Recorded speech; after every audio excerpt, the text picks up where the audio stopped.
La météo vous est présentée par Plainchamp.com. Hello Olivier, alors aujourd'hui on va pas très loin puisqu'on va en Île-de-France et je vous emmène à la rencontre de Philippe. Bonjour Philippe.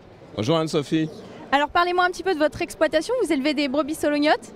Eh bien, écoutez, oui, on élève des brebis solognottes, mais avant tout, nous sommes entrepreneurs du paysage et basés en effet en Île-de-France, au Bourget, en Seine-Saint-Denis. Donc c'est un peu exceptionnel, mais c'est pas une blague, c'est une vérité. Donc pourquoi aujourd'hui nous avons ces animaux? Parce que depuis une quinzaine d'années, vous avez dû entendre parler de biodiversité.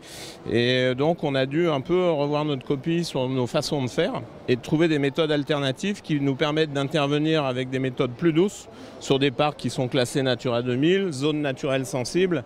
Et donc, si vous voulez, ces animaux sont arrivés là pour cette raison-là, pour travailler et défricher avec les espaces, avec les animaux et éviter de venir avec des engins mécaniques, des broyeurs qui détruisent les milieux en fait.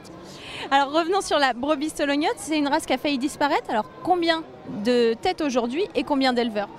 Alors, failli disparaître 1965, 200 têtes. 1975, la race est déclarée en conservation par le ministère de l'Agriculture. Donc une race aidée. Donc les éleveurs sont aidés pour sauvegarder cette race.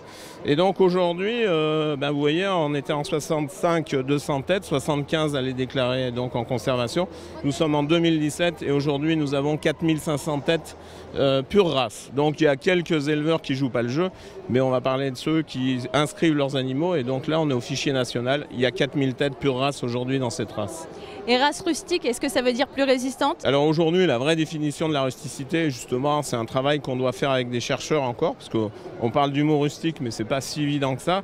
Mais aujourd'hui, on va dire que cet animal est rustique parce qu'il résiste à toutes les maladies, il s'adapte à tous les milieux, c'est-à-dire que, comme je vous disais tout à l'heure, c'est ce qu'on appelle le yo-yo alimentaire. Donc le yo-yo alimentaire, ça veut dire que c'est un animal qui peut se passer de matière nutritive pendant quelques jours et qui, au bout de 3 jours, va retrouver ce qu'il lui faut et là, s'adapter tout à fait au milieu.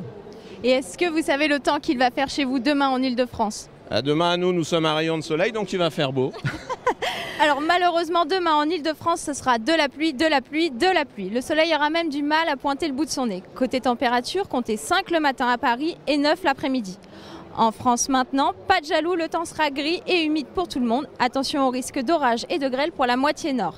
Côté température, froid au nord et chaud au sud. Comptez au maximum 9 à Lille, 13 à Lyon et 17 à Ajaccio. Au revoir Philippe et merci. Au revoir Anne-Sophie, merci également et à demain.